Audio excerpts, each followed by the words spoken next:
Selamat pagi. Semuanya tentu berada dalam keadaan sehat-sehat. Kita berterima kasih hari ini kita diberi kesempatan untuk berkumpul di sini di acara Bindoman, Bina Doa dan Firman yang diselenggarakan oleh Komunitas Bunda Kudus Surabaya. Pagi ini kita bersyukur kita kedatangan seorang Romo Servatius Dange, SPD, yang biasanya kita kenal dengan nama Romo Servas. Selamat pagi Romo, sudah meluangkan waktu untuk mengisi acara kita pagi ini di sela-sela kesibukan Romo. Romo Servas sekarang ini bertugas di Gereja Santo Yosef di Paroki Matraman, Jakarta Timur. Selamat datang Romo di Bindoman ini. Saya ucapkan selamat bergabung juga untuk Bapak Ibu yang baru bergabung hari ini di acara kami. Sebentar lagi kita akan memperkenalkan sekilas apakah Bindoman itu. Pengenalan akan dibawakan oleh Bu Ervina selaku Ketua dari Komunitas Bunda Kudus Surabaya. Silakan Bu Ervina. Selamat pagi yang terkasih Romo Servas dan juga semua pecinta dari Bindoman, Bina Doa dan Firman, Komunitas Bunda Kudus Keuskupan Surabaya. Pada kesempatan ini saya tidak akan bercerita banyak karena saya percaya bahwa teman-teman semua sudah mengenal Komunitas Bunda Kudus yang saat ini sudah berusia 27 tahun. Kami mempunyai visi misi yaitu menjadikan wanita tiang doa dalam keluarga dan mengajak para wanita mengenal Tuhan Yesus melalui firman-firman Tuhan.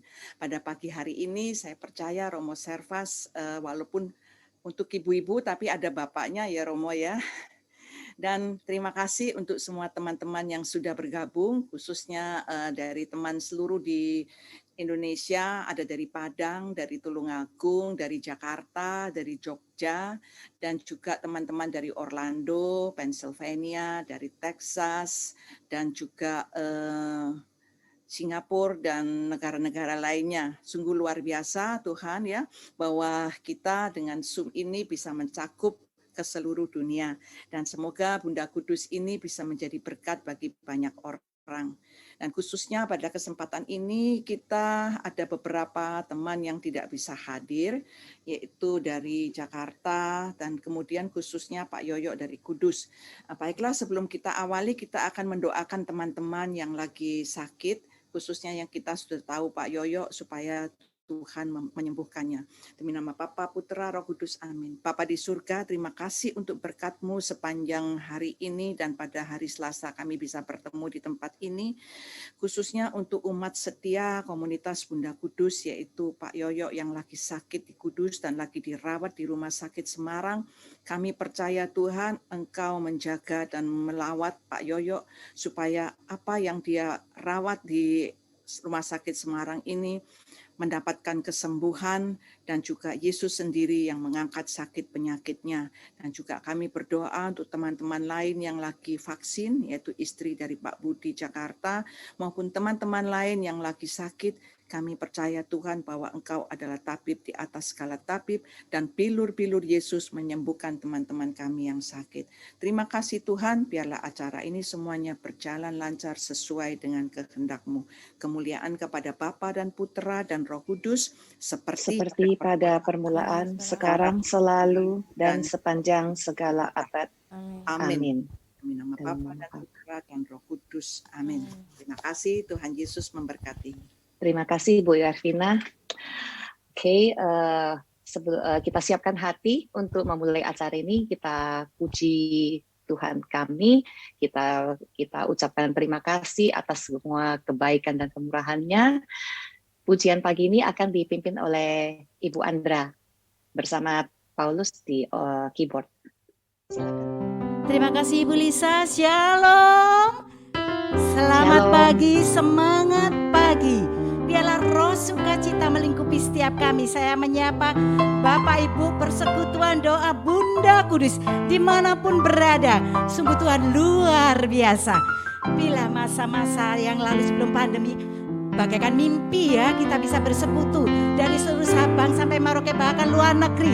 Tapi bagi Tuhan saat ini dinyatakan kita boleh ada di dalam satu ruangan Zoom. Dan kita percaya tidak hanya diri setiap kita yang diberkati, tapi tempat di mana kita berada sungguh diberkati karena kita dalam satu kesatuan di dalam roh Tuhan yang menyatukan roh setiap kita. Dan mari saat ini kita mau nyatakan hanya di dalam Yesus sungguh kita bersaudara dan ada cinta kasih-Nya. Mari kita angkat hati kita.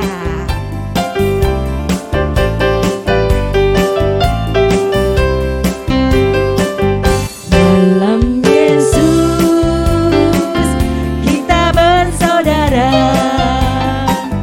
Dalam Yesus kita bersaudara. Dalam Yesus kita bersaudara sekarang dan selamanya. Dalam Yesus kita bersaudara. Kita percaya di dalam Dia ada cinta kasih. Dalam Yesus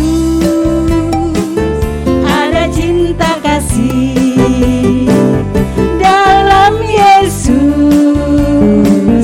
ada cinta kasih.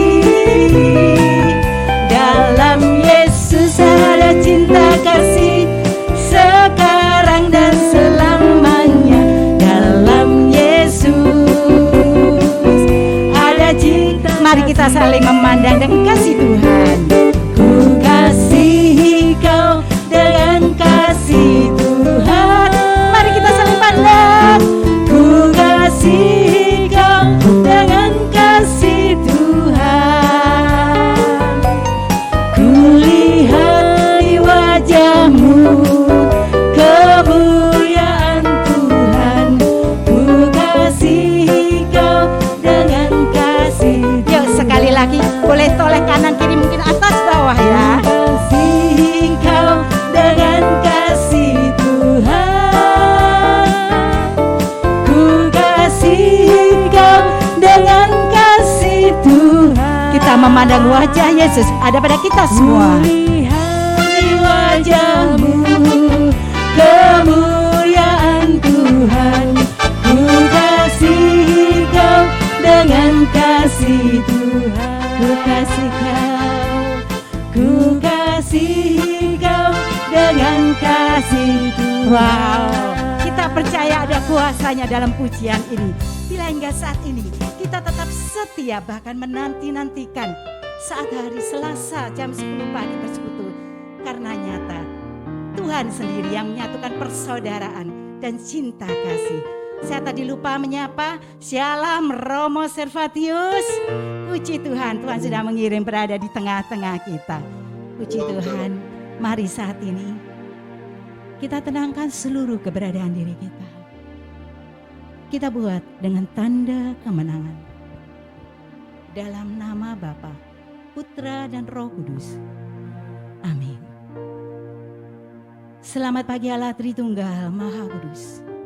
Segala hormat, puji dan syukur kami haturkan kehadirat-Mu yang kudus. Kami sungguh percaya Tuhan, bila saat ini setiap daripada kami boleh memenuhi undangan Engkau untuk bersekutu.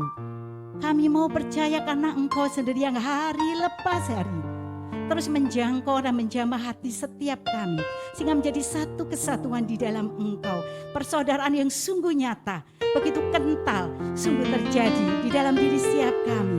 Karena ada cinta kasih-Mu yang terus meraja di hati kami. Kami datang mempersembahkan diri kami, hati kami yang penuh rindu. Bahkan setiap kami yang sudah Kau layakkan menjadi anak-anak-Mu yang terus mau belajar dan belajar untuk semakin mengenal Engkau dengan baik.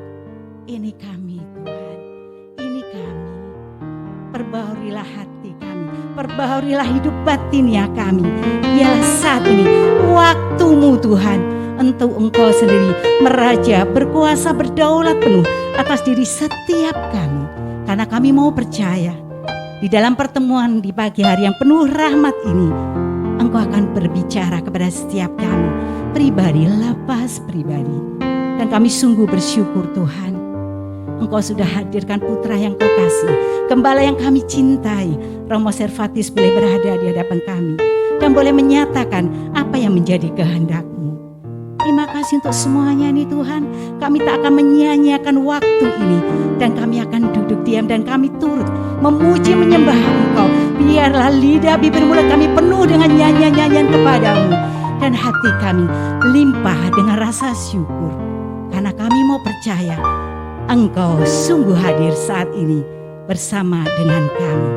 Terima kasih Tuhan Yesus. Mari Allah Roh Kudus, Engkau pun memimpin menuntun setiap kami, sehingga benar-benar memampukan kami untuk waktu-waktu ini Tuhan, untuk terus fokus hanya kepada Tuhan.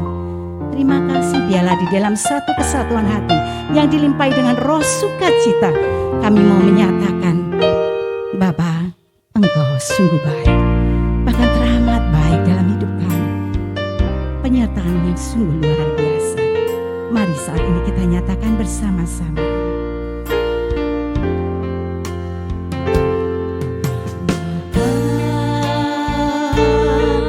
Jangan ada satu yang tak mengatakannya. Engkau sungguh baik. Resapi kasih kebaikannya. Kasih-Mu melimpah di hidupku. Kita panggil Bapa,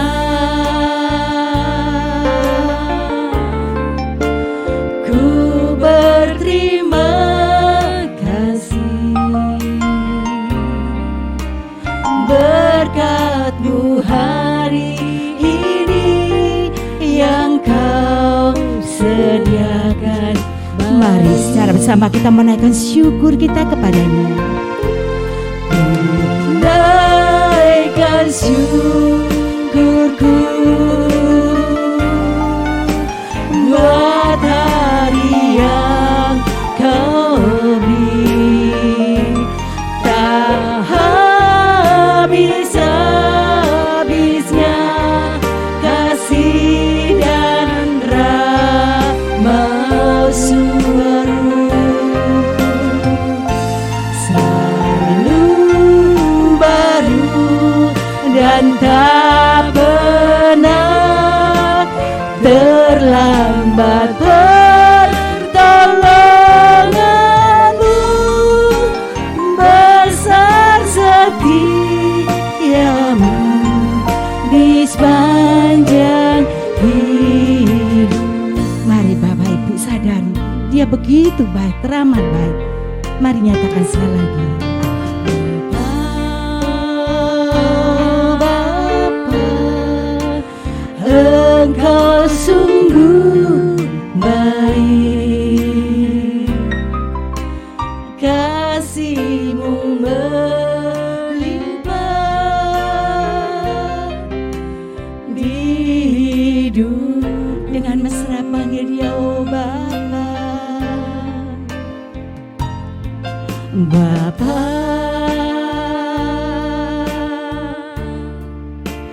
ku berterima kasih berkat-Mu hari ini yang Kau sediakan bagi. Mari bersama kita naikkan syukur kepada-Nya. Ku naikkan syukurku buat hari yang Kau beri, tak habis-habisnya kasih dan rahmat selalu baru,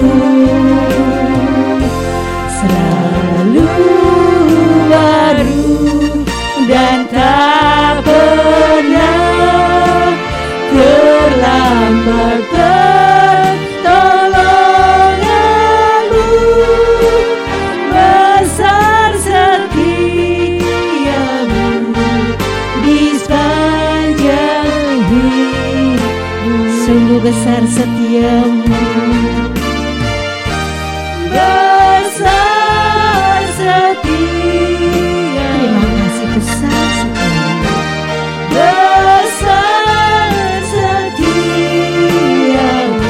lagi kita nyatakan, besar setiamu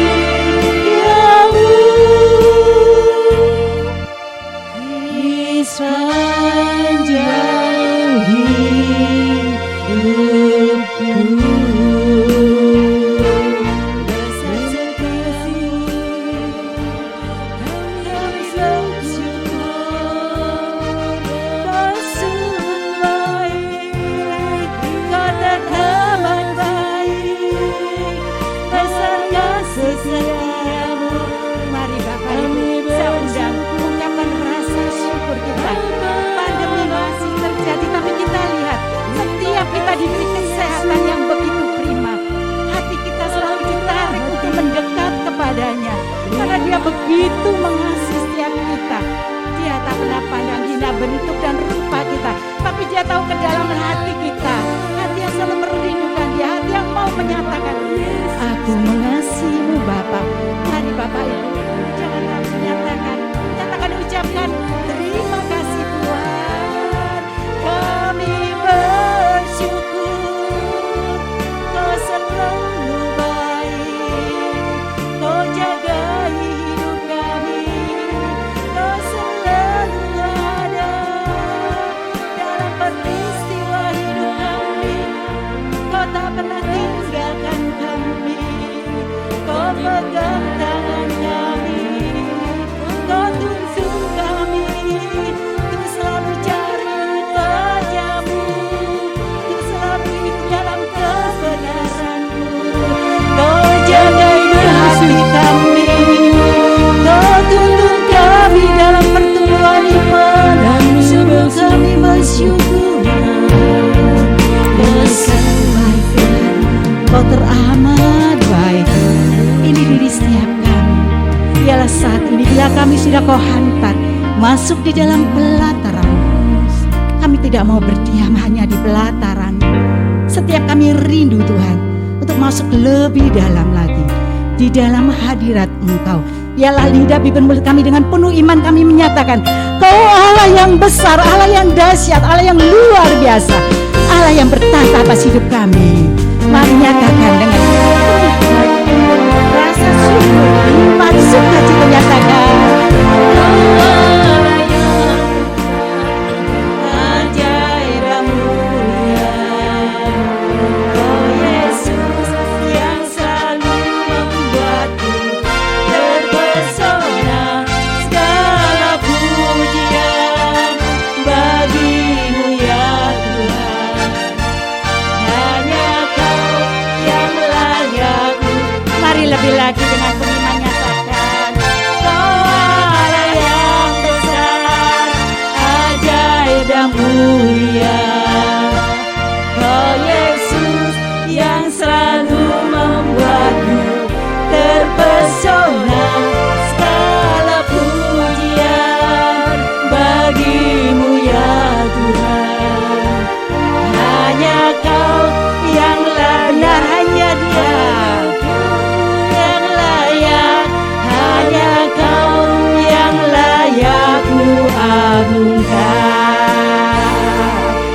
Dengan iman kami menyatakan, benar hanya Engkau Yesus Kristus, Tuhan yang layak diagungkan, layak ditinggikan, layak disanjung dan dimuliakan. Terima kasih Tuhan. Terima kasih Engkau sudah angkat hati setiap kami melalui puji-pujian yang kami serukan. Dan saatnya Tuhan, setiap kami akan duduk diam, mendengarkan segala pengajaran sefirman yang Kau sendiri akan nyatakan pada diri setiap kami melalui Romo Servas.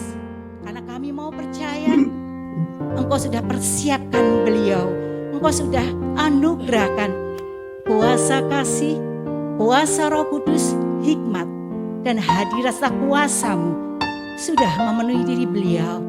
Dan kami Tuhan, berikan kepada kami kelembutan hati untuk menerima firman-Mu. Dan kami akan belajar lebih dan lebih lagi melalui tokoh yang kami hormati, Bunda Maria.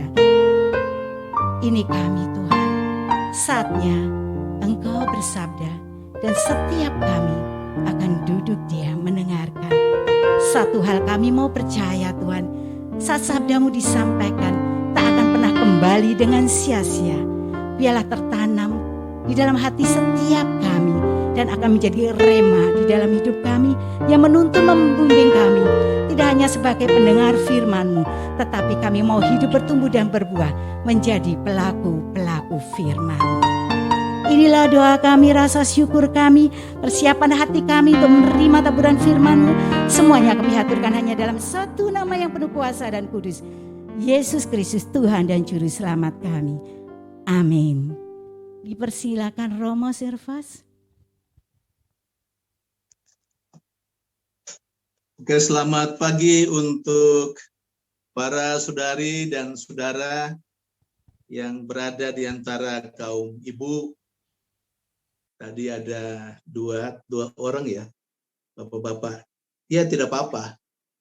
Di hadapan Tuhan, laki dan perempuan berbeda, tapi kita sama-sama anak Tuhan, anak Allah. Amin. Para saudari-saudara yang terkasih, tadi ditanya apakah ada PowerPoint untuk di-share. Saya katakan tidak, saya berbicara lalu kemudian kita diharapkan untuk pasang telinga. Saya masih ingat lagu dulu waktu masih SD, ada sebuah lagu lama, sebenarnya sebuah ajakan supaya selalu mendengarkan pengajaran yang diberikan guru. Pasang telinga,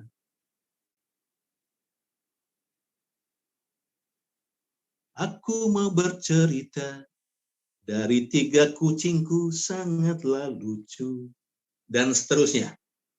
Maka saya mengawali ini dengan harapan kepada kita sekalian untuk pasang telinga kita, terutama pasang hati kita untuk bisa mendengarkan pengajaran atau apapun sharing yang mau saya sampaikan kepada saudari-saudara yang terkasih.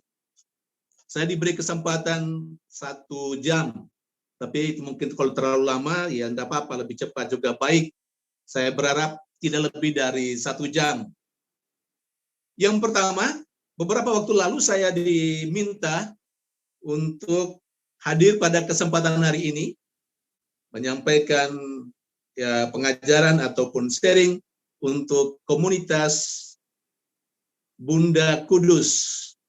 Lalu kemudian saya bertanya, kira-kira apa yang bisa atau yang boleh saya sampaikan? Temanya apa? Saya membayangkan seperti itu. Lalu dikatakan oleh Saudari Vera dan juga yang lain, Bu Ana, saya kurang tahu apakah Bu Ana itu juga hadir sekarang. Katanya ya terserah Romo pilih sendiri. Juga dalam pembicaraan atau komunikasi lebih lanjut, ada yang menyarankan supaya berbicara tentang hal-hal yang menyangkut sedikit gaib. Ya, mungkin sebagai sebuah materi, bahan, ya orang suka juga ngomong tentang yang sifatnya gaib. Tapi saya ketika melihat ini undangan atau tawaran dari komunitas Bunda Kudus, saya berpikir kalau ini karismatik Katolik, ya sebutan Bunda biasanya dihubungkan dengan Bunda Maria. Lalu tambah lagi ada kata kudus. Saya pikir ya ini juga ada hubungan dengan kehidupan Maria. Bunda Kudus, kudus lalu berkaitan dengan kesucian. Maka saya memilih seperti yang sudah ada, yang sudah kita tahu, saya memilih Maria dan kesuciannya. Satu catatan yang perlu kita pahami bersama adalah Allah itu tidak pernah melaksanakan spiritualitas habis manis sepah dibuang. Ini catatan penting. Berkenan dengan materi kita, Maria dan kesuciannya. Sekali lagi, Allah tidak pernah melaksanakan rencananya dalam semangat atau spiritualitas habis manis sepah dibuang. Saya kira sebagai sebuah peribahasa, kita tahu apa artinya. Kasarnya, kalau saya boleh mengatakan, Allah tidak pernah pakai siapapun pada saat Allah membutuhkan. Lalu kemudian Allah buang. Bayangkan saja, kalau kita ini dipakai oleh Allah pada saat tertentu, lalu sesudah apa yang menjadi keinginan Allah, kita sudah dipakai, lalu kemudian kita dibuang, rupanya Allah itu pasti bukanlah Allah yang sesungguhnya, tetapi Allah itu adalah Allah ciptaan manusia atau Allah yang sama seperti manusia. Pakai sejauh dibutuhkan, lalu kemudian dibuang. Saya perlu tegaskan ini, karena pengalaman saya ketika tahun 1999, ketika saya bekerja di sebuah pulau kecil di Indonesia bagian barat, agak sedikit keluar ke Samudra Hindia. Di situ saya masuk dalam yang namanya Badan Kerjasama Antar Gereja. Di situ ada pimpinan-pimpinan gereja, termasuk pimpinan gereja Katolik. Kami sering biasa berdiskusi, ya berbagi atau bersharing tentang kehidupan iman menurut pengalaman gereja-gereja. Lalu sampailah pada sebuah kesempatan ada tanya jawab ketika saya berbicara mengenai apa yang diimani dan apa yang dihayati oleh gereja Katolik, terutama karena saat itu mereka meminta supaya saya sedikit berbicara tentang Maria yang menurut mereka sudah menjadi kurang pantas karena mereka melihat prakteknya orang Katolik mereka pakai kata menyembah Maria, mengutamakan Maria melampaui Tuhan itu sendiri, melampaui Yesus. Lalu kemudian saya memberikan penjelasan, dan kemudian dalam pertanyaan ada seorang pendeta yang bertanya, Pak Pastor, sejauh yang saya tahu, Maria itu kan berperan atau katakanlah dibutuhkan atau dipakai dalam tanda petik oleh Allah ketika Allah membutuhkan sebuah rahim manusia, sebuah rahim perempuan untuk membuat putranya yang adalah Allah dari kekal mengambil kedagingan, mengambil daging. Dan pada saat itu Maria dipakai, tanda petik, dipakai oleh Allah. Lalu katanya lebih lanjut, ya sesudah melahirkan ya sudah. Maria sama seperti kita yang lain, sama seperti manusia yang lain. Kenapa di gereja Katolik melihat Maria sebegitu hebatnya, melebihi semua orang kudus, melebihi tokoh-tokoh yang terkenal dalam kitab suci. Nah, saya memberi penjelasan pada saat itu dengan memakai peribahasa yang sama.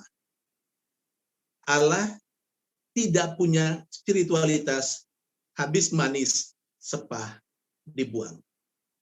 Jadi Allah tidak menggunakan Maria pada saat Allah membutuhkan rahim Maria sebagai bejana kediaman putranya selama 9 bulan, lalu kemudian selesai. Tetapi Allah adalah Allah yang memilih sekali, memilih manusia, termasuk Maria, sekali untuk selama-lamanya. Nah, ini catatan.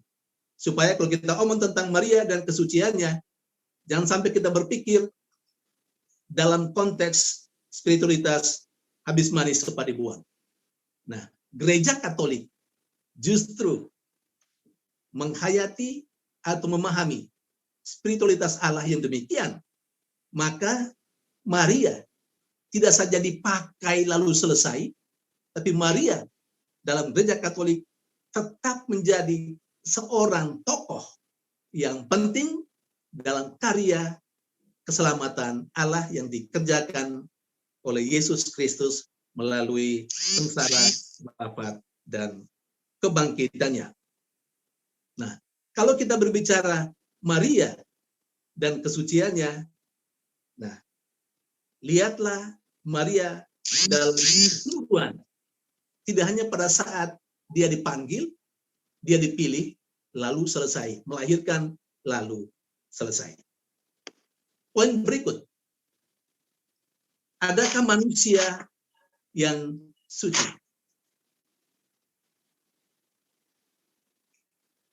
Saudari dan saudara yang terkasih, ada enggak manusia yang suci? Kalau kita melihat cerita kitab suci, saya boleh membagi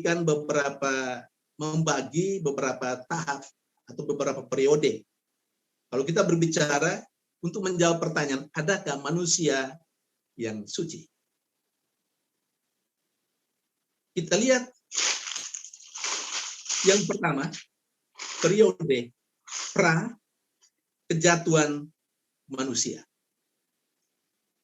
Artinya, kalau kita lihat secara biblis, kita lihat dari kisah penciptaan, dari Kejadian bab 1 dan seterusnya sampai selesai. Dari sekian banyak yang diciptakan oleh Allah, Allah juga menciptakan manusia.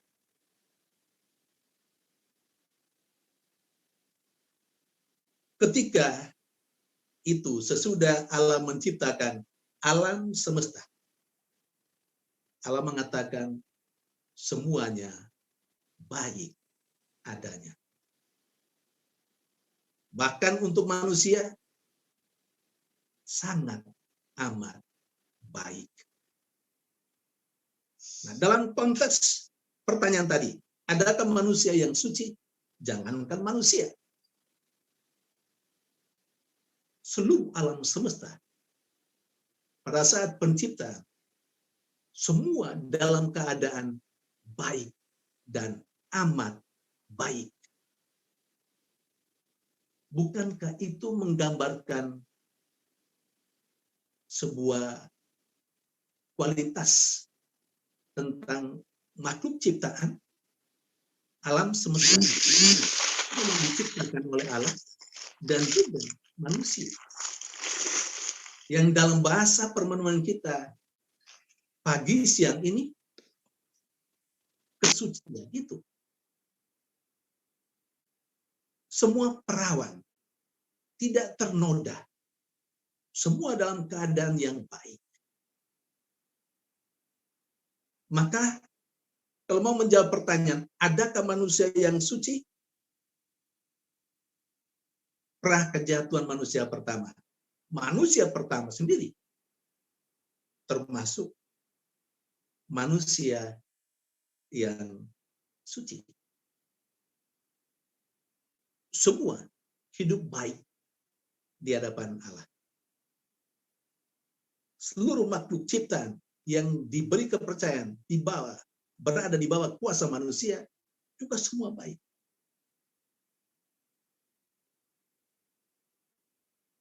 Yang kedua, kalau kita melihat periode pasca kejatuhan manusia pertama,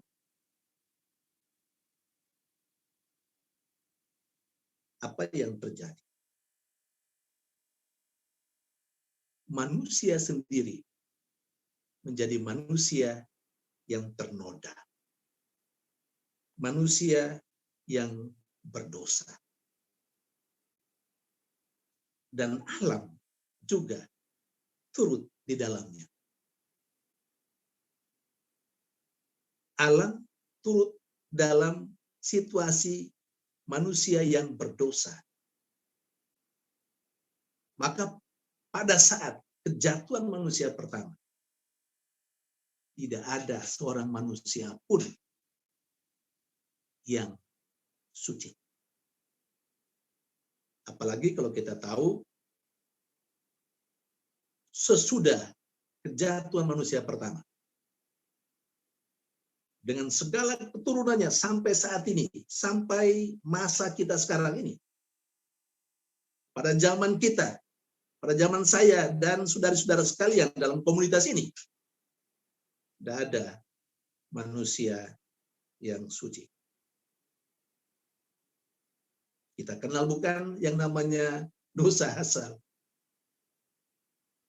Ya kasarnya dan simpelnya kita menerima warisan dosa yang dibuat oleh nenek moyang kita dulu kala, Adam dan Hawa, dan kita terima.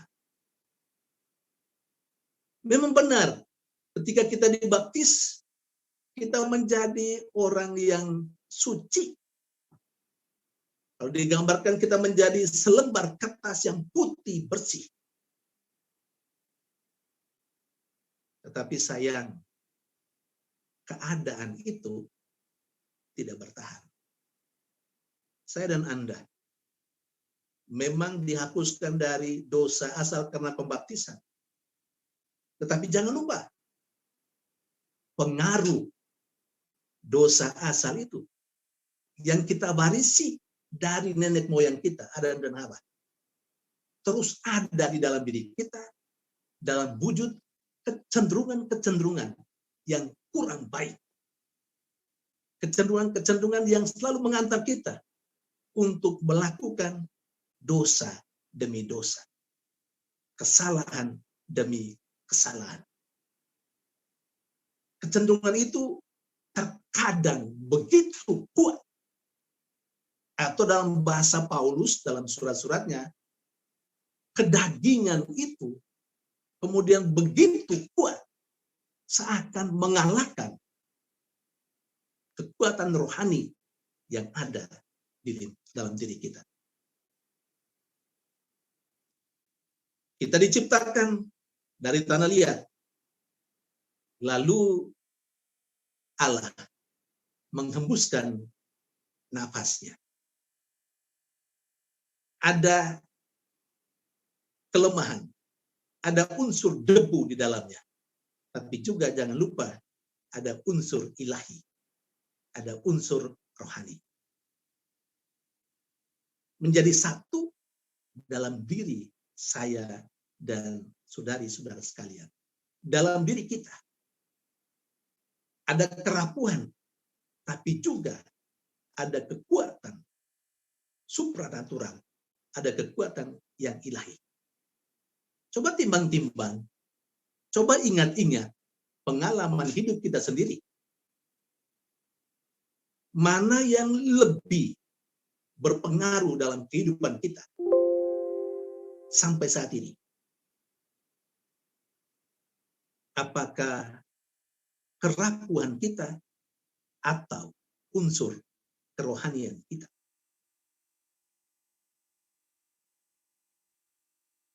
Kalau kita merenungkan dengan sungguh-sungguh, kita harus jujur mengakui bahwa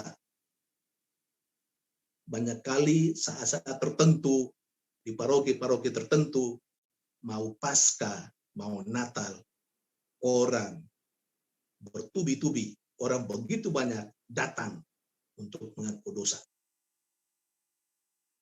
Mengapa datang mengaku dosa? Apakah karena mau Paskah, mau Natal? Hanya karena itu? Atau karena kesadaran bahwa memang dia, saya dan Anda adalah manusia yang cenderung melakukan yang kurang baik, yang cenderung dikuasai oleh kerapuan.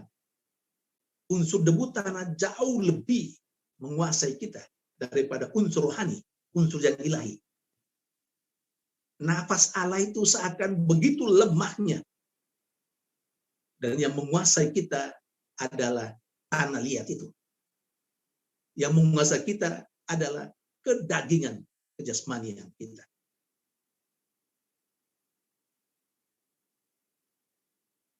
Kita tidak bisa mempertahankan rahmat yang kita terima dari Allah. Sudah jadi bersih setelah dibaptis. Kemudian berkarung-karung kita menyimpan dosa dan salah kita. Sekali setahun baru kita store. Atau mungkin ada yang puluhan tahun baru kita store. Kalau kita mengaku dosa.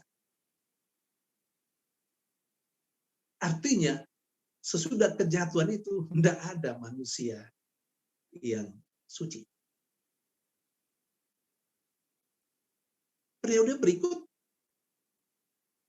sekalipun sesudah kejatuhan manusia pertama, semua sampai saat ini, kita hidup dalam sebuah masa sesudah kejatuhan. Yang secara biblis, tidak ada satupun yang suci. Tetapi periode yang ketiga, termasuk hal yang menjadi pengecualian, hal yang menjadi yang sangat istimewa, yakni untuk menjawab pertanyaan, adakah manusia yang suci? Ada. Dalam periode yang ketiga, mereka adalah orang-orang yang terpilih. Orang-orang yang terpilih. Yang diberi semacam penebusan sebelum peristiwa penebusan terjadi, dahulu kala, untuk orang-orang yang Allah pilih sendiri. Allah pilih, sekali lagi, Allah dalam tanda petik seakan membutuhkan orang tersebut. Oke? Seakan Allah membutuhkan orang tersebut. Kejatuhan manusia pertama membuat manusia tidak pernah bisa bangkit dengan kekuatan sendiri. Manusia tenggelam dalam lumpur dosanya.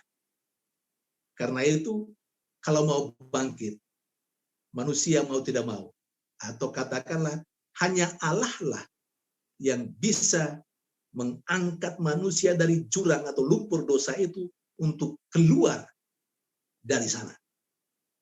Dan untuk itu, Allah sendiri harus turun tangan. Saya kira kita semua tahu. Allah yang berada dalam kemuliaan, Allah yang transendens itu, dia harus turun menjadi Allah yang imanens, menjadi Allah yang bisa dilihat, menjadi Allah dalam daging. Nah, supaya Allah yang jauh di sana menjadi Allah yang dekat dengan manusia dalam wujud jasmani, dalam wujud daging. Allah sekali lagi membutuhkan manusia dalam tanda petik. Dan orang itu yang dibutuhkan oleh Allah adalah Maria. Jadi, sekalipun Maria berada sesudah periode kejatuhan manusia pertama, tapi Maria adalah orang yang terpilih. Dan karena orang yang terpilih, maka dia tidak sama dengan manusia pada umumnya dalam konteks keterpilihannya untuk rencana Allah yang mulia tadi. Ini. Dia sama dengan kita sebagai manusia, tetapi dia adalah orang yang terpilih untuk tujuan dan maksud Allah sendiri. Karena itu, Allah dengan kekuatan dan kuasanya memberikan sedikit privilege istimewa untuk Maria, seperti yang direnungkan oleh Gereja Katolik. Begitu. Kalau bukan orang terpilih, ya sama kita semua anak-anak Adam, anak keturunan Adam, dan kita tidak luput dari dosa dan kesalahan. Dengan kata lain, kita tidak suci. Maka kesucian Maria adalah kesucian yang pertama-tama datang dari Allah. Allah memilihnya dan membuat dia menjadi manusia yang pantas dan layak, terutama rahimnya menjadi bejana yang pantas bagi kediaman Allah yang menjadi manusia yang datang dengan caranya mengangkat manusia dari lumpur dosa, melaksanakan aksi, tindakan penyelamatan manusia, tindakan pembebasan manusia dari dosa yang dilakukan oleh Adam pertama. Maka Yesus juga sering disebut sebagai Adam kedua. Kalau Adam pertama membawa manusia ke dalam dosa, maka Adam yang kedua mengangkat manusia dari dosa, membebaskan manusia dari dosa.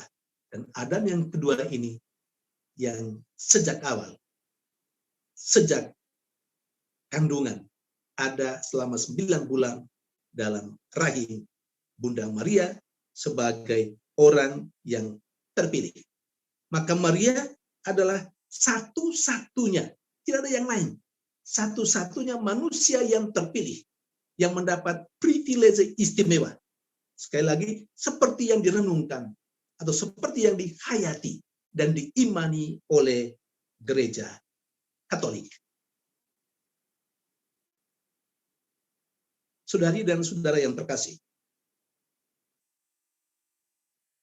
bahwa Maria disebut sebagai orang yang terpilih dan satu-satunya mendapat privilege yang istimewa dalam berkenan dengan panggilan yang menjadi Bunda Yesus. Maka karena Yesus adalah Allah, maka rahimnya Maria harus juga pertama-tama menjadi suci. Dan cerita tentang Maria itu sudah disebutkan dalam kitab suci juga. Bahkan sejak kejatuhan manusia pertama, bisa dibaca dalam kitab Kejadian bab 3, itu omong tentang kejatuhan manusia. Lalu kemudian Allah datang kepada manusia pertama. Lalu mereka, kita tahu semua cerita itu sedikit secara global, secara umum. Ketika mereka makan buah terlarang, lalu kemudian Tuhan Allah datang, mereka bersembunyi, Tuhan Allah bertanya, kenapa kamu sembunyi, dan macam-macam. Lalu kemudian sampai kepada Adam, kenapa kamu melakukan itu? Adam mengatakan, perempuan yang engkau tempatkan di sisiku, dialah yang memberi aku buah itu dan aku makan. Sejak saat itu, Allah menciptakan permusuhan antara manusia pertama dengan Allah. Maka Allah secara khusus dalam Kejadian bab 3 ayat 15 mengatakan akan terjadi permusuhan antara keturunan, ketika Allah berbicara kepada ular, keturunanmu dan keturunan perempuan itu. Perempuan yang saat ini, atau yang saat ini kita bicarakan, perempuan yang dimaksudkan itu adalah Maria. Bahkan dalam nubuat Mika pun sudah disebutkan di sana tentang perempuan yang akan menghadirkan, yang akan mengandung dan melahirkan Mesias. Bisa dibaca dalam Mika bab 5 ayat 1 sampai 4a. Itu biasanya secara liturgis dibaca pada saat kita merayakan pesta kelahiran Santa Perawan Maria. Kita tahu ya, pesta kelahiran Santa Perawan Maria tanggal berapa? Hello? Masih dengarkan saya? Ya, tanggal 8 September. Nubuat Mika itu selalu dibacakan. Apa yang mau disampaikan? Berikut ini, kita bicara khusus tentang Maria dan kesuciannya. Dasar kesucian Maria itu apa? Teman-teman, saudara-saudara bisa baca dalam Injil Lukas bab 1 ayat 26 sampai 38, dan itu teks yang biasa dan sudah kita hafal mengenai Maria. Bagaimana Maria mendapat kabar dari malaikat Tuhan bahwa dia akan mengandung putra Allah, lalu melahirkan, dan dia harus memberi nama Yesus. Nah, Maria, orang yang terpilih pun ada secara tersirat dalam teks ini. Misalnya, sapaan malaikat kepada Maria. Salam, hai engkau yang penuh rahmat. Atau dalam salam, hai engkau yang dikaruniai. Jarang sekali dalam kitab suci, coba saudara-saudara coba ingat kembali, kata-kata seperti itu. Siapa tokoh-tokoh kitab suci yang mendapat salam yang seperti itu dari Allah melalui malaikat Gabriel? Jarang. Masih ada yang lain? Ada tokoh-tokoh lain sejauh saudara-saudara tahu? Saya tegaskan, Maria satu-satunya yang mendapat salam model itu. Kenapa ada sapaan seperti itu?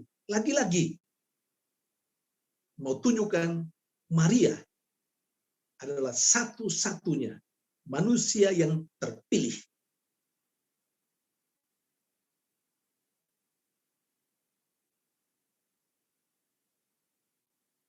Lebih lagi, dalam Injil Lukas bab 1 ayat 30 misalnya, ditegaskan di sana tentang Maria yang beroleh kasih karunia. Semua ini mau menunjukkan kepada kita keterpilihan Maria. Maria seakan tidak kena dengan kesalahan dan dosa yang dilakukan oleh nenek moyang kita. Dia bebas dari sana. Maka dalam refleksi gereja Katolik, tadi dasar kitab suci berangkat memang dari kitab suci. Dan gereja Katolik selalu merefleksikan apa yang tercatat, apa yang tertulis dalam kitab suci. Rentetannya seperti ini. Sekarang manusia jatuh, lalu kemudian manusia tidak bisa keluar dari kejatuhannya. Kalau dibiarkan begitu saja, manusia tidak akan selamat. Tapi Allah, di dalam lagu-lagu kita diantar untuk menyadari betapa Allah itu baik. Ia setia dalam kasihnya. kasih Allah itu mengalahkan dosa dan kesalahan manusia. Dosa dan kesalahan manusia pertama. Karena itu, sekalipun Allah marah, dalam tanda petik, tetapi Allah tidak mau manusia terus dalam lumpur dosa. Atau katakanlah Allah tidak mau manusia itu mati. Mati yang sesungguhnya adalah ketika manusia tidak bersatu dengan Tuhan. Itu mati yang sesungguhnya. Kenapa? Kalau kita diciptakan oleh Allah, hidup yang sesungguhnya adalah hidup yang bersatu dengan Allah. Karena kita diciptakan dari Allah, kita datang dari Allah, maka kita harus kembali kepada Allah. Dan kita harus bersatu dengan Allah. Sebaliknya, yang namanya mati yang sesungguhnya yang paling tragis, bukan karena kecelakaan pesawat, bukan. Mati yang paling tragis adalah ketika orang dipisahkan dari sang Khalik, dari yang membuat. Dosalah yang membuat kita terpisah dari Tuhan. Dan Allah yang mengasihi kita tidak mau seperti itu. Maka Allah dalam rencananya, sejak dari keabadian, jangan lupa ya, sejak dari keabadian. Jadi bukan setelah manusia berdosa lalu kemudian Allah mulai, wah ini buat apa ya? Allah mulai berpikir, ini meleset ternyata ya. Kita berharap bahwa manusia tidak berdosa, malah seperti ini. Lalu kemudian Allah baru terburu-buru berpikir tentang bagaimana caranya. Tidak. Saudari dan saudara yang terkasih, mungkin ini satu hal penting juga kalau kita berbicara tentang Allah. Jangan sampai kita berpikir tentang Allah seperti cara kerjanya seperti manusia. Manusia itu kan kadang-kadang ya ada juga sih orang yang sudah berpikir jauh ke depan apa yang mesti disiapkan. Tapi ya sejauh apapun manusia berpikir tentang hidupnya ke depan, tetap saja ada keterbatasannya. Dia berpikir untuk mungkin 10 tahun ke depan. Dia berpikir mungkin untuk 50 tahun ke depan. Dan itu dia pikirkan pada saat itu. Sementara Allah berbeda. Allah sejak keabadian, dia sudah berpikir apa yang mesti dilakukan, apa yang perlu disiapkan. Karena dia sudah tahu seperti apa yang akan terjadi.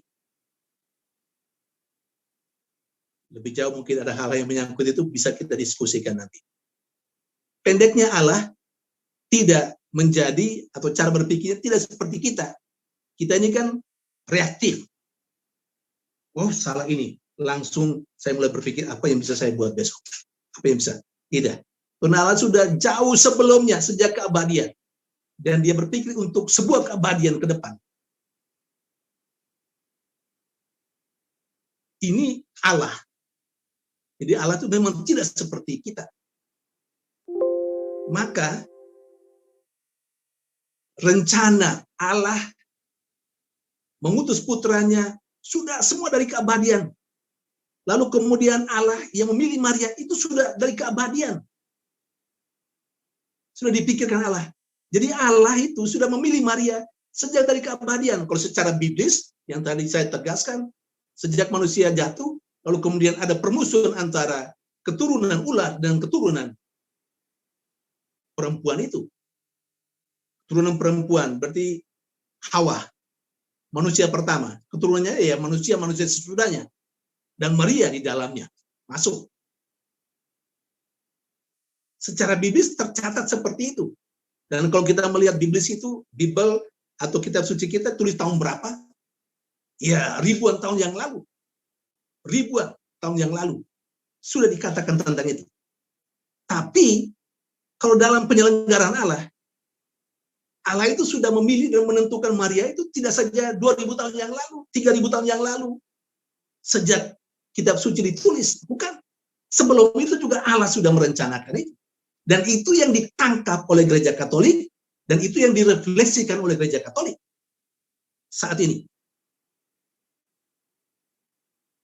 Bahwa nanti kemudian Maria yang dalam refleksi gereja Katolik kita mengenal dogma yang paling yang terkenal tentang kesucian Maria adalah dogma Maria dikandung tanpa noda dosa.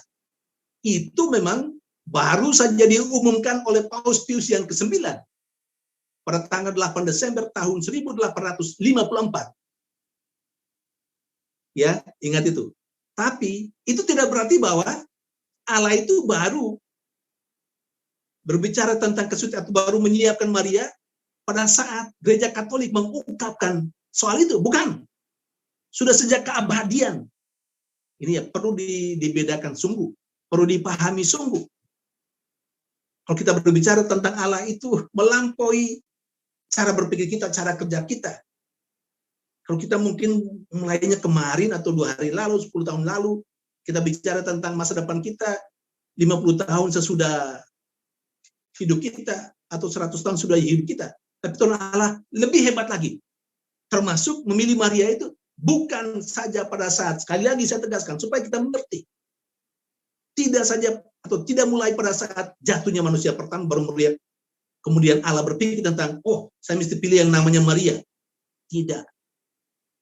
Atau Allah mempersiapkan Maria sebagai manusia yang suci, rahimnya suci supaya menjadi tempat bejana yang pantas untuk kediaman putranya.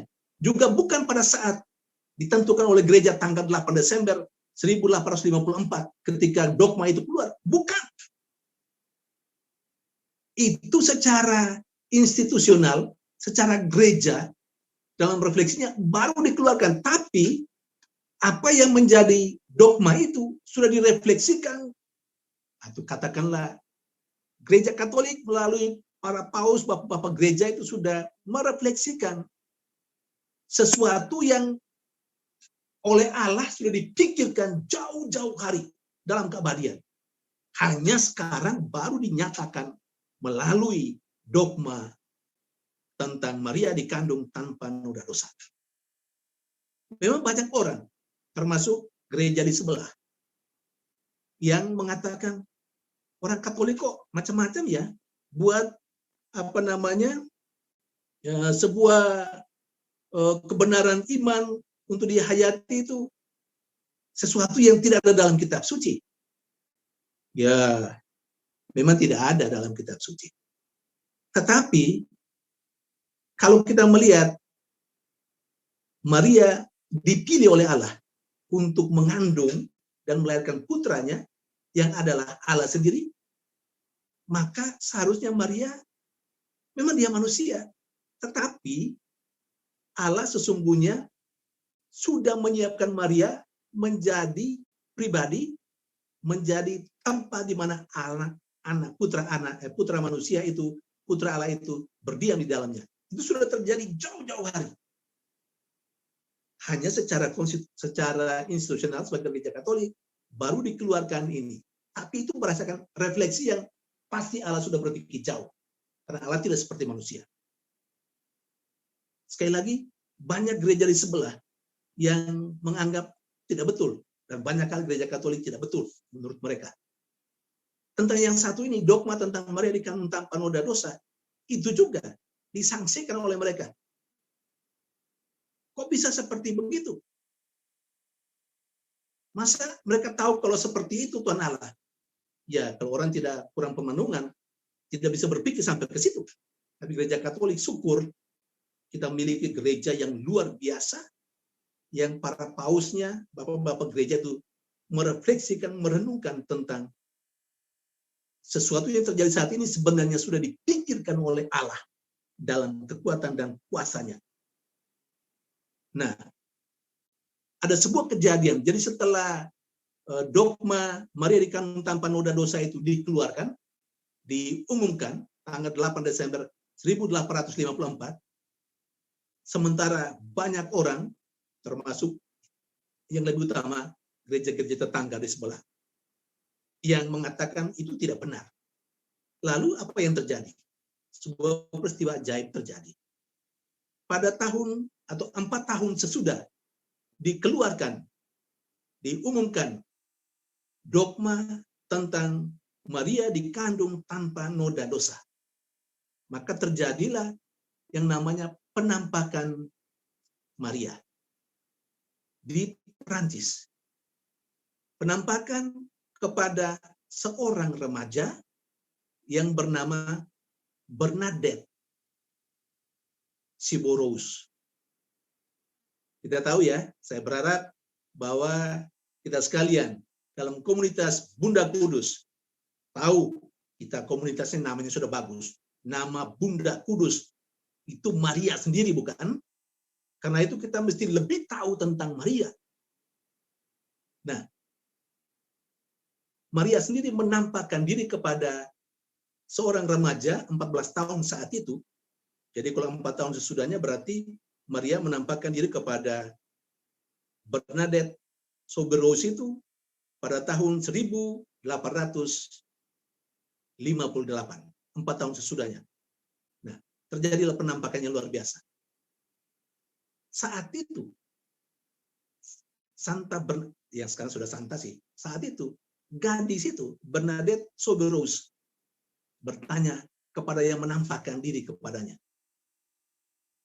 Katakanlah kepadaku, siapa namamu? Agar aku bisa memberitahukannya kepada mereka yang bertanya kepadaku. Kan dia kan pasti bercerita tentang apa yang dia alami. Nanti ditanya, itu siapa? Jangan-jangan setan. Jangan-jangan orang yang hanya menyerupai ini saja. Dia bertanya seperti itu. Apa jawaban Maria? Bunda Maria menjawab, akulah buah tubuh tanpa noda. Ingat, catat itu. Akulah buah tubuh tanpa noda. Jadi Maria mengatakan bahwa dia sejak dikandung ibunya itu, ya buah tubuh itu kan artinya kan janin, bayi yang sedang ada dalam rahim seorang ibu. Akulah buah tubuh tanpa noda. Maria sendiri yang mengatakan itu. Maka bagi gereja Katolik, penampakan Bunda Maria kepada Bernadette Soberus 4 tahun sesudah keluarnya dogma itu menjadi sebuah bukti bahwa apa yang diumumkan oleh gereja Katolik dengan dogma Maria dikandung tanpa noda itu sangat sesuai dengan kehendak Allah yang tidak tercatat dalam kitab suci. Sekali lagi, yang tidak tercatat dalam kitab suci, tapi itulah hasil permenungan. Dan permenungan itu pasti hasil tuntunan Roh Kudus. Kalau bukan karena Roh Kudus, Roh yang membawa kebenaran, yang menuntun gereja kepada kebenaran, tuntunan Roh Kudus untuk mengatakan seperti itu melalui gereja Katolik.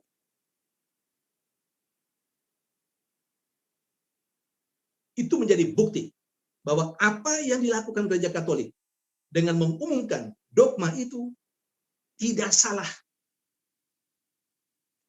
Sekalipun tidak ada dalam kitab suci.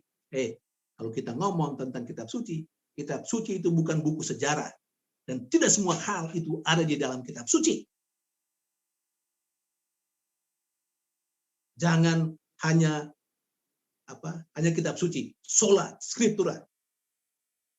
Kitab suci masuk di dalamnya sebagai sumber utama, tapi ada sumber-sumber lain yang menjadi sumber kebenaran iman. Karena Allah terus mewahyukan diri dalam berbagai kesempatan. Hanya perlu dibedakan wahyu pribadi atau wahyu yang untuk umum. Jadi, kalau misalnya ada tiba-tiba ibu siapa mendapat dengar suara Maria dan segala macam, ya nggak usah disebarkan untuk orang karena itu bukan wahyu umum, wahyu pribadi. Silakanlah untuk diri sendiri. Atau ada 1-2 orang lain, silakan jangan paksa supaya orang lain mengikuti wahyu yang kamu terima sendiri untuk dirimu, bukan untuk umum. Lain dengan yang dialami oleh Bernadette misalnya. Itu untuk umum, mengatakan pada dunia bahwa Maria memang sejak keabadian sudah ditentukan dia dikandung tanpa noda. Saudari dan saudara terkasih, itu Maria dan kesuciannya. Tidak karena Maria, tapi karena Allah. yang memilih Maria. Karena dia menjadi bunda Yesus. Jadi kesucian itu datang dari Allah karena Maria adalah orang satu-satunya yang terpilih sebagai bunda Kristus. Maka karena putra Allah itu adalah Allah sendiri, Allah yang kudus, maka tempat kediaman Allah yang dalam ketinggian, dalam kemuliaannya, mengambil rupa manusia, maka manusia yang menampungnya, rahim, harus menjadi bejana yang suci. Saudari dan saudara yang terkasih, maka gereja Katolik mengajarkan tentang kesucian atau ketakberdosaan Maria dalam beberapa sebutan ini. Itu dapat dibaca dalam Lumen Gentium nomor 65. Saya berharap nanti kalau ada komunitas yang punya buku itu, bagus kalau dibaca.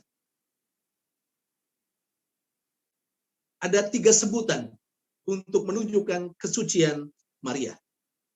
Yang pertama, itu terdapat dalam Lumen Gentium nomor 65, LG 65, artikel nomor 6. Disebut 1, yang pertama, Bunda yang tersuci. Konsili Vatikan kedua menegaskan begini, dan kata-kata berikut ini.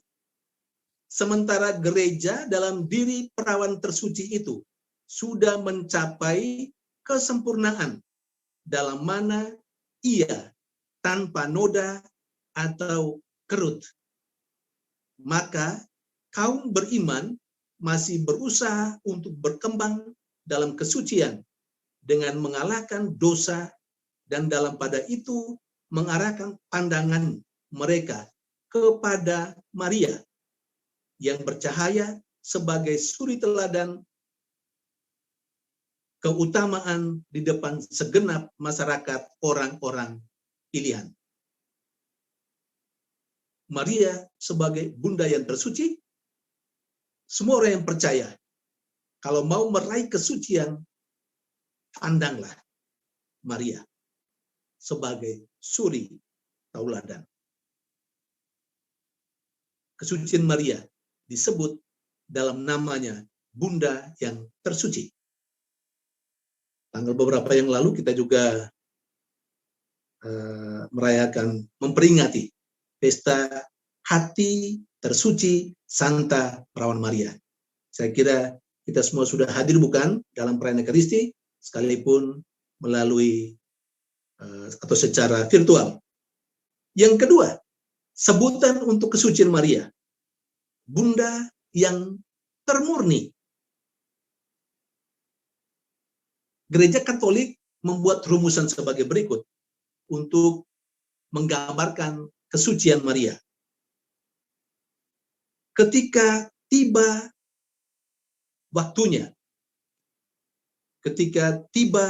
waktunya, Maria Bunda Allah yang suci murni dan tetap perawan adalah mahkota perutusan Putra dan Roh Kudus.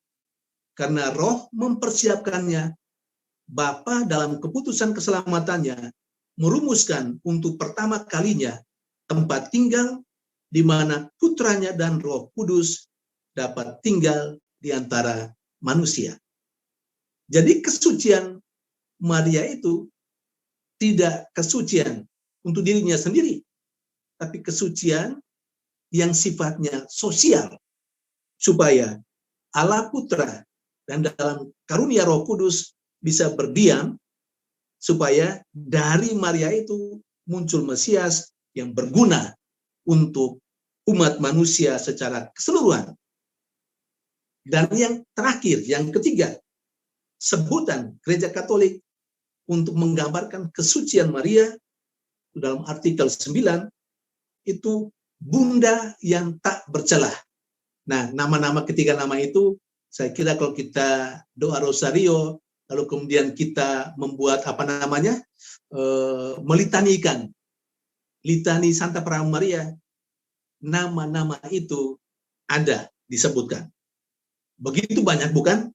Nah, begitu banyak itu artinya menunjukkan bahwa memang kualitas hidup rohani Maria itu begitu kaya. maka tidak cukup hanya sebut satu nama untuk Bunda Maria.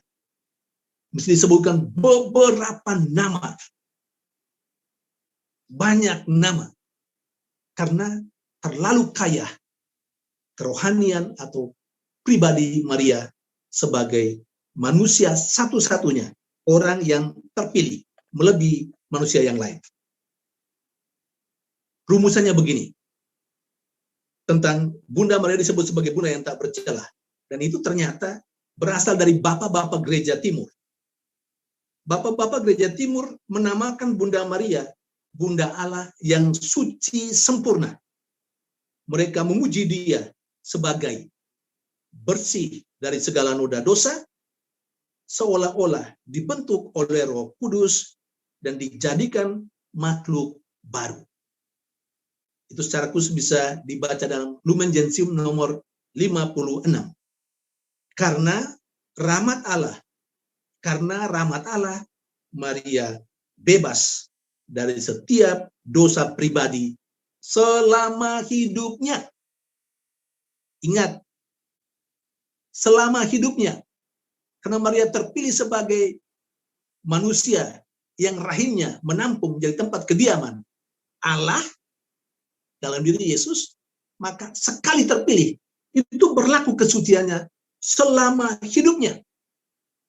Ingat, Tuhan Allah tidak pakai spiritualitas habis manis, sepah dibuang. Saudari dan saudara yang terkasih, mari kita belajar kesucian dari Bunda Maria. Bunda adalah ciptaan sempurna yang pernah hidup di antara kita. Tentu bukan pada masa kita, pada masa pengikut-pengikut Yesus zaman dahulu kala. Kalau kita sih tinggal percaya bahwa ada yang namanya Bunda Maria dan segala macam. Tapi gereja menegaskan, kalaupun kita tidak hidup secara fisik bersama dengan dia, tapi Bunda Maria tetap hidup sebagai bunda rohani kita saat ini.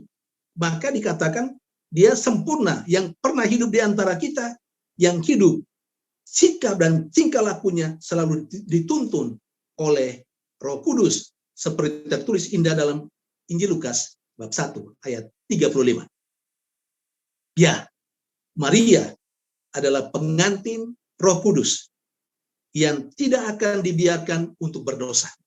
Ingat, pengantin Roh Kudus yang tidak akan pernah dibiarkan untuk berdosa, karena sesungguhnya di dalam rahimnya lah terkandung Yesus, terkandung yang tidak berdosa, atau dalam rahimnya lah terkandung yang berkuasa mengampuni dosa. Saudari dan saudara terkasih, ini kesucian Maria adalah karunia dari Allah. Dia terima dari Allah. Pertanyaannya, apa sih sumbangsi Maria dalam kesuciannya? Apa perannya yang dia mainkan?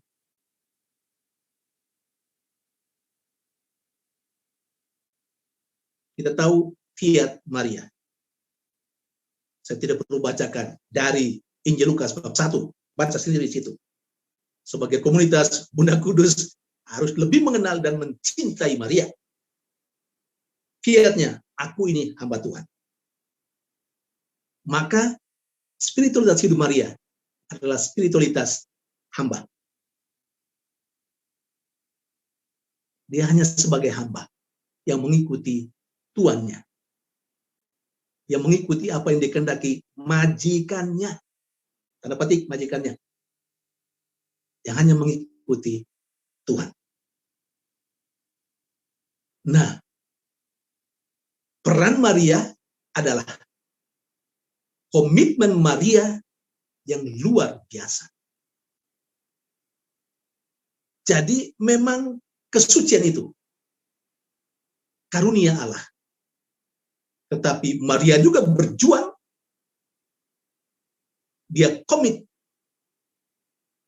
dengan kesucian yang sudah dia terima dari Allah sendiri. Dia juga manusia, sama seperti kita. Dia dari tanah liat. Ada unsur debu, ada unsur kerapuhan.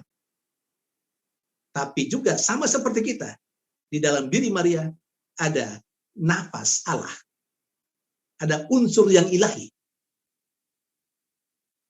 Yang beda di antara kita adalah kita ini lebih dikuasai oleh kedagingan. Artinya unsur daging, unsur debu, lebih kita kembangkan dalam kehidupan kita daripada unsur rohani yang sudah Tuhan tanamkan sejak kita diciptakan. Unsur rohani itu yang sering kita tidak kembangkan. Maka hidup kita ya begitu-begitu saja. Kurang maju dalam kerohanian.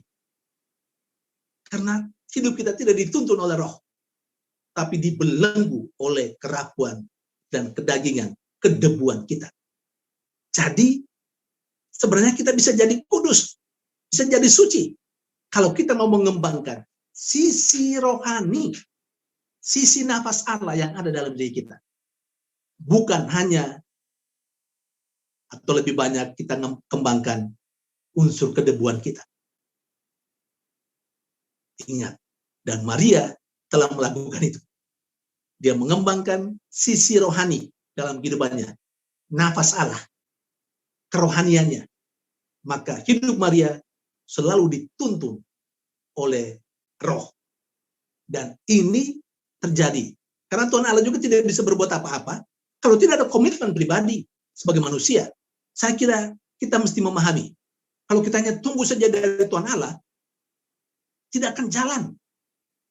Mesti ada upaya, komitmen pribadi, baru nyambung antara rahmat Allah dengan upaya kita secara maksimal, optimal, baru terjadi yang kita dambakan dan yang diharapkan oleh Tuhan sendiri. Tentu ini berangkat dari kehidupan dan lingkungan hidup Maria sendiri. Sejak dia kecil. Kita tahu bukan? Maria anaknya Yoakim dan Santana. Keturunan Daud itu. Dalam perjanjian lama. Kita mungkin tahu cerita tentang kehidupan orang tua dari Maria ini. Buah jatuh tidak jauh dari pohonnya. Kalau Maria punya komitmen yang hebat seperti itu, ingatlah, itu pasti berangkat dari sebuah keluarga yang sungguh kokoh dalam kehidupan beriman, yang sungguh mengembangkan sisi rohani dalam kehidupan keluarga, sehingga itu menjadi warisan untuk Maria, sehingga ketika dia terpilih menjadi Bunda Allah, kerjasama itu akan matching, akan jadi begini. Jadi rahmat Tuhan dan komitmen Maria membuat Maria menjadi seperti yang saat ini kita hormati dan kita imani. Saudari dan saudara terkasih, sudah 1 jam ya? Halo? Sudah, Romo. Sudah ya? Oke. Ya. Sudah 1 jam, saya mengakhiri. Tadi saya mengakhiri dan mengatakan bahwa rahmat Tuhan, kita bisa menjadi kudus. Ingat, Paus Fransiskus selalu mengatakan, kita bisa menjadi kudus kalau kita menjalani hidup kita dengan baik. Nah, supaya bisa menjalani hidup kita dengan baik, kembangkan sisi rohani dalam diri kita. Jangan terlalu banyak mengembangkan unsur kedebuan dalam diri kita ya. Kalau mau menjadi suci, ya tentu Maria lebih hebat lah. Tapi jalan kepada kekudusan, kesucian itu terbuka untuk siapa saja. Tidak saja untuk Maria. Untuk saya dan Anda, asalkan kita mau melaksanakan, mau mengembangkan sisi rohani dari diri kita. Yang terakhir sekali, tadi saya ingat misi, visi dari komunitas ini adalah ibu sebagai tiang doa. Begitu ya? Tiang doa keluarga. Saya mau tanya, berapa kali Bunda Maria berdoa? Masih ingat? Dalam hidupnya berapa kali Bunda Maria berdoa? Jangan bengong. Sekurang-kurangnya secara biblis, kita tahu ketika menanti turunnya Roh Kudus ya, bersama dengan rasul-rasul ya, di situ berdoa, bukan? Lalu kemudian ketika Yesus berumur 12 tahun ke Bait Allah, ya, katakanlah dia berdoa. Lalu kemudian pada umur Yesus baru 8 hari, ketika mempersembahkan Yesus dalam kenisa, bertemu dengan Simeon dan Hana, itu ya. Kalau begitu hanya 3 kali ya dia berdoa. Ingat, memang kitab suci tidak menulis bahwa Maria berdoa, sama seperti Yesus juga tidak menulis Yesus ke toilet, tidak pernah. Tapi Maria sungguh pendoa. Berdoa berarti berdialog dengan Tuhan, bukan? Iya toh? Nah, Maria justru berdoa ketika menerima kabar dari malaikat Tuhan. Maria berdialog dengan Tuhan. Doa itu. Jangan lupa, Maria berdoa. Tapi dalam peristiwa dialog antara Maria dengan malaikat Gabriel yang adalah utusan Allah. Maria berdoa. 1. Maria juga berdoa melalui peristiwa apa? Dalam Injil yang cerita tentang malaikat Gabriel datang kepada Maria. Pada akhir doanya, Maria berkata, "Aku ini hamba Tuhan, terjadilah padaku menurut perkataanmu." Bapak Ibu sekalian, setiap doa mesti berakhir dengan seruan seperti Maria. Karena yang kita cari bukan kehendak kita, harus kehendak Allah. Jadi kalau kita berdoa, jangan paksa Allah, tapi biarkan Allah mengerjakan sesuatu.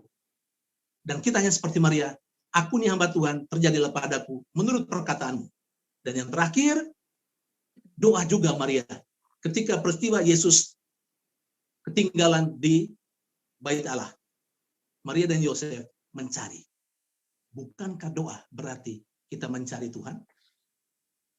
Demikian yang bisa saya sharingkan. Terima kasih banyak. Minta maaf kalau seandainya apa yang saya sharekan pada kesempatan ini tidak memenuhi harapan Bapak Ibu sekalian. Haleluya. Terima kasih Romo. Amin. Oke. Terima kasih Romo. Luar biasa Romo penjelasan dan pengajaran hari ini.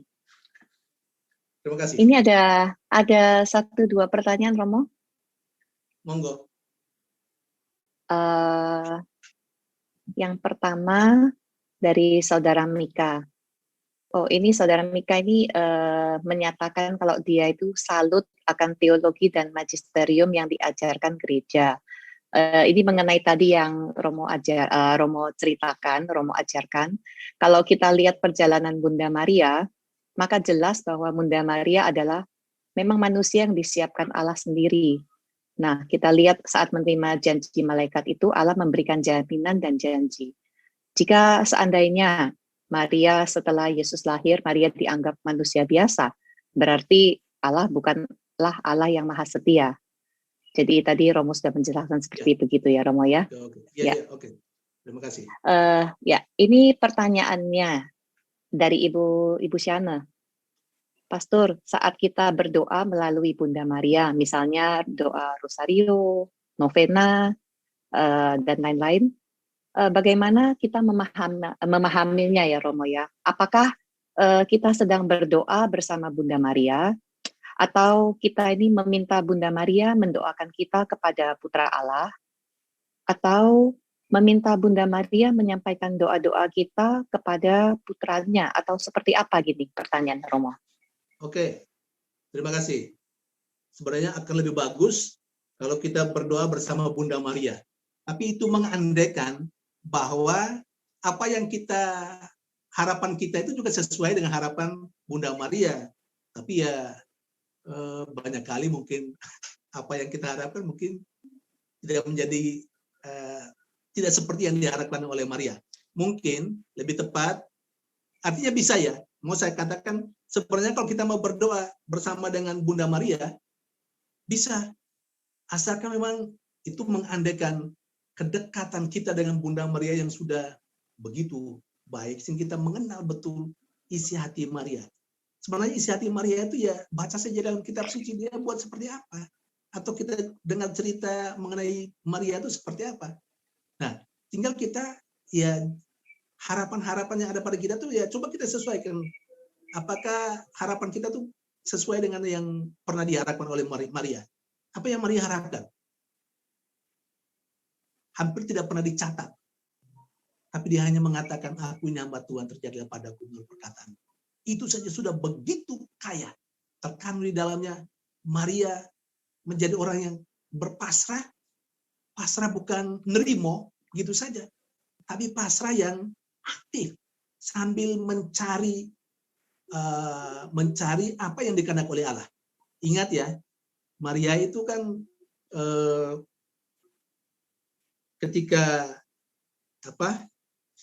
ketika dia mencari Yesus dan ditemukan di dalam bait Allah, Yesus mengatakan, Maria mengatakan, nak, kok sampai hati ya, dalam bahasa saya, sampai hati saya, kok tidak kasihan dengan orang tuamu, saya dengan bapamu mencari kamu. Lalu Yesus katakan, kenapa kamu mencari aku? Kan belum waktunya. Segala macam. Maria, kitab suci mengatakan, dia menyimpan itu di dalam hatinya. Dia menyimpan, dia merenungkan. Dia merenungkan untuk menemukan apa sih maunya Allah dengan kata-kata Yesus seperti itu. Nah, kalau kita sudah bisa, misalnya, membaca semua situasi hidup kita, pengalaman hidup kita, dan kita lihat kira-kira Tuhan mau apa dengan pengalaman saya. Kalau kita sudah bisa memahami itu, maka kita bisa berdoa bersama dengan Maria. Sekurang-kurangnya apa yang ada pada kita atau apa yang menjadi harapan kita persis sama dengan apa yang diharapkan oleh Tuhan. Itu. Tapi pada umumnya yang selama ini kita sebenarnya berdoa kepada Bunda Maria, minta supaya Bunda Maria menyampaikan itu kepada Yesus. Ter Mariam ad Yesum. Jadi kita berdoa, minta supaya Bunda Maria mendoakan apa yang menjadi harapan kita kepada Yesus. Yesus yang mengabulkan, bukan Bunda Maria yang mengabulkan. Gitu. Jadi betul ya seperti itu ya Romo ya. Jadi kita Betul. berdoa bersama Bunda Maria, kita berharap Bunda Maria mendoakan apa yang kita doakan kepada Persis. Putra Allah. Kemudian nanti kalau memang terkabul, itu adalah Putra Allah yang mengabulkan Persis. permintaan kita jadi. Begitu ya Romo ya? Ya, betul. Oke. Terima kasih sekali lagi Romo. Penjelasan hari ini sangat membantu kita untuk mengenal Bunda Maria dan kesuciannya secara lebih mendalam lagi. Oke, saya lanjutkan dengan pengumuman ya Romo. Setelah pengumuman, nanti minta tolong Romo untuk memberikan doa penutup dan berkat penutup. Oke, kita dengarkan beberapa pengumuman. Silakan Rani yang akan membacakan pengumuman hari ini. Silakan Rani. Ya, terima kasih Rita. Shalom. Shalom. Selamat siang Romo, Suster, Bapak Ibu yang terkasih. Saya akan bacakan beberapa pengumuman. Pengumuman yang pertama, Selasa depan, tanggal 22 Juni 2021, melalui Zoom meeting pukul 10 waktu Indonesia bagian Barat, kami mengundang kembali Romo, Suster, Bapak Ibu untuk bergabung bersama Bunda Kudus dalam Bindoman, Bina, Doa, dan Firman dengan tema Jalan Menjadi Orang Kudus yang akan dibawakan oleh Romo Istamur Bayu Aji. Karena di masa pandemi ini, kita banyak melihat dan mendengar teman-teman, sahabat, dan orang-orang yang telah berpulang ke rumah Bapa mendahului kita. Dan kapan giliran kita tidak tahu. Maka timbullah pemikiran, sudah cukupkah bekal yang kita sudah siapkan bila mana sewaktu-waktu Tuhan memanggil kita pulang? Adakah jalan untuk kita bisa menjadi orang kudus? Bagaimana caranya? Dan apa yang harus untuk kita siapkan? Apakah sebagai orang awam kita bisa menjadi kudus? Temukan jawabannya Selasa depan di Bindoman. Jangan sampai terlewatkan ya. Kemudian pengumuman yang kedua, kursus Alkitab di Verbum diadakan Bunda Kudus setiap Kamis ini, tanggal 17 Juni 2021, melalui Zoom meeting pukul 10 waktu Indonesia bagian Barat. Kita akan belajar kitab hikmat pertama, kitab Ayub. Pengajaran akan diberikan oleh Bapak Dr. Paskalis Edwin I. Nyoman. Kami nantikan kehadirannya. Pengumuman yang ketiga, bagi umat yang ingin memberikan persembahan kasih untuk pelayanan bindoman, dana dapat ditransfer ke rekening BCA nomor 464 567 5674 atas nama Herni Istiawan atau Setiawati Mulyo.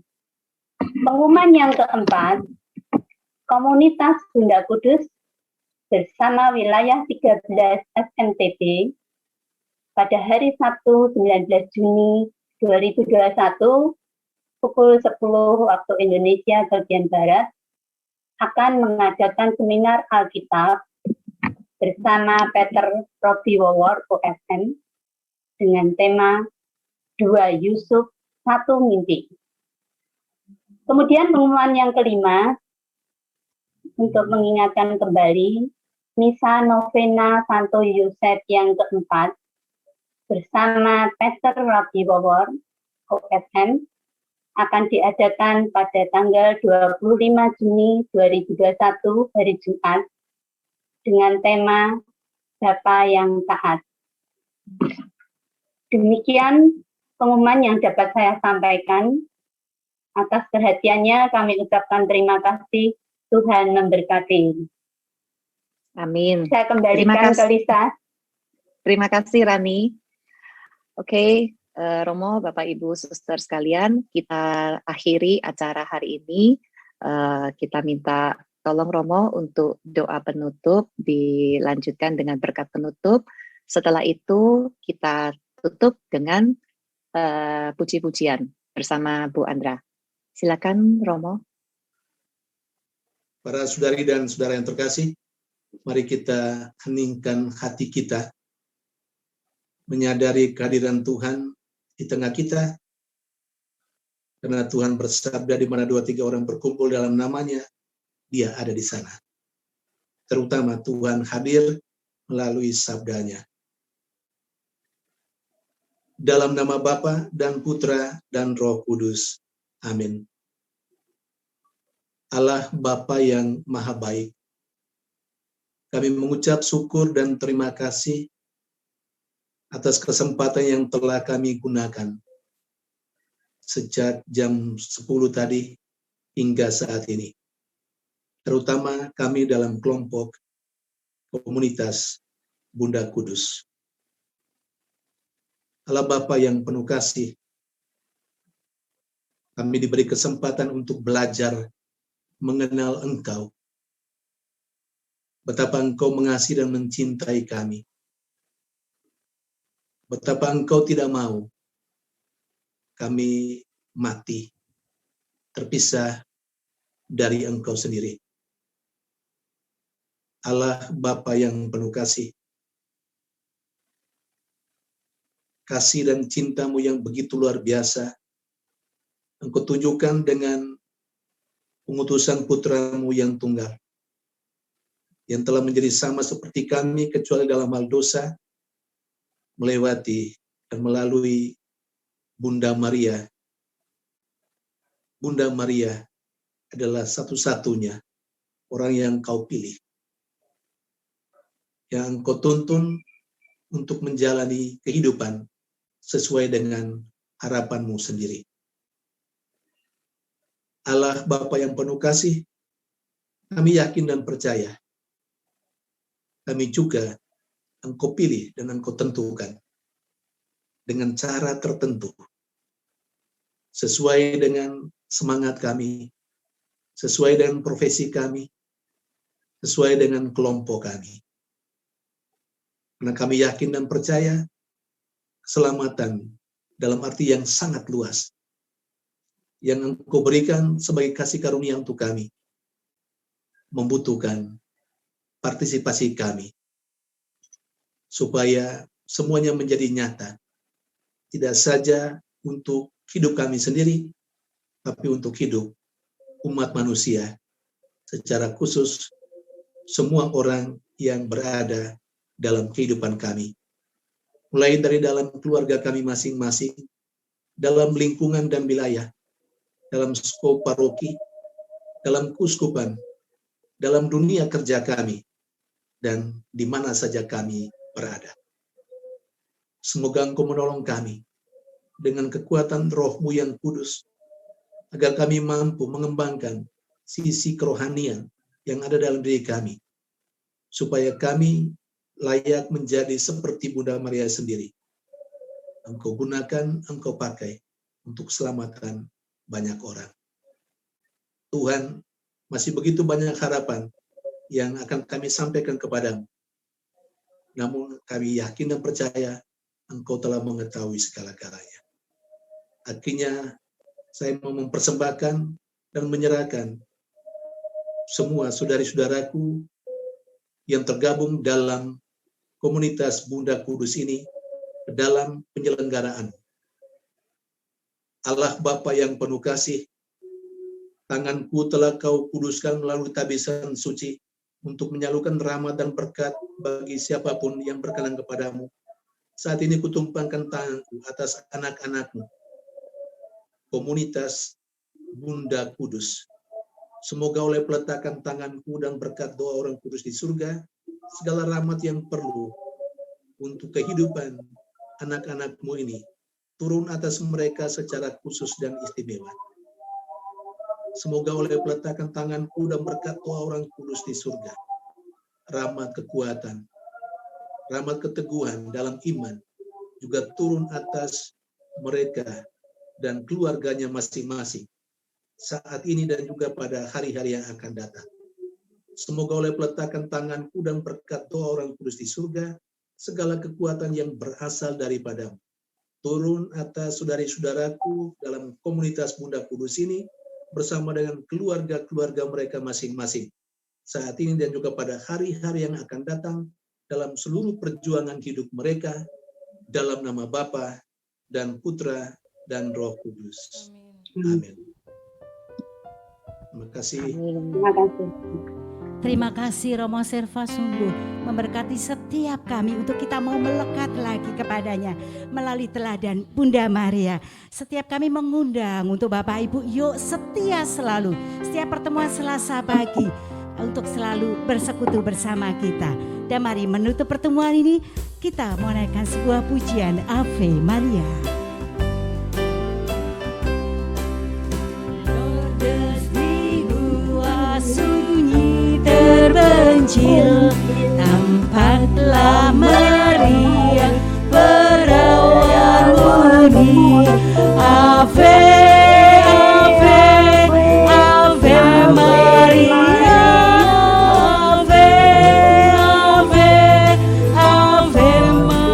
Gadis yang dipilih Tuhan, gadis bersahaja dipilih Tuhan, berhadapan muka dengan Ibunda. Ave, Ave, Ave Maria. Ave, Ave, Ave Maria. Perawan Maria molek bestari, bermandi cahaya gemilang indah. Ave, Ave, Ave Maria. Ave, Ave, Ave Maria. Terima kasih atas kebersamaannya. Sekali lagi terima kasih Romo Servas, dan kita berjumpa minggu depan. Tuhan memberkati kita semuanya. Amin. Amin. Terima kasih Romo Servas. Terima kasih semua yang sudah bergabung hari Terima ini. kasih Romo Servas.